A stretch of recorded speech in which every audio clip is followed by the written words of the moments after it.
তৃণমূলের খাতায় আমরা হলাম সমাজ বিরোধী, কারণ আমরা তৃণমূলের তৈরি চাকরি চুরি, নারী নির্যাতন, শিক্ষা চুরির সমাজের বিরোধী। তাই আমরা প্রত্যেকেই যদি এই চাকরি চুরির বিরোধিতা করে, এই নারী নির্যাতনের বিরোধিতা করে ওদের ভাষায় সমাজ বিরোধী হতে হয়, সেই সমাজ বিরোধী আখ্যা আমাদের গলায় মালার মতন ঝুলবে। আমার আগে অরিজিৎ দা বলছিলেন তৃণমূলের কথা।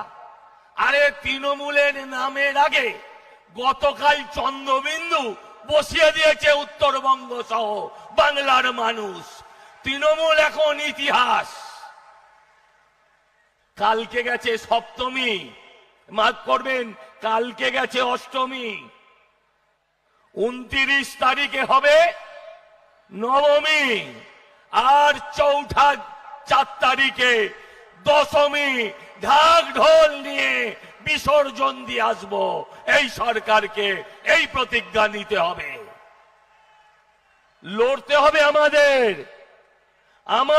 লড়তে হবে শেষ অবধি, দাঁতে দাঁত দিয়ে।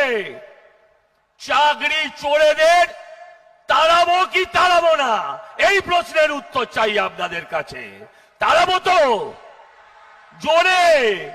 চাকরি চোরদের তাড়াবই, শিক্ষা চোরদের তাড়াবই, যারা অভয়ার সৃষ্টি করে তাদের আমরা বাংলা ছাড়া করবই আর করবই, এই প্রতিজ্ঞা করতে এসেছি।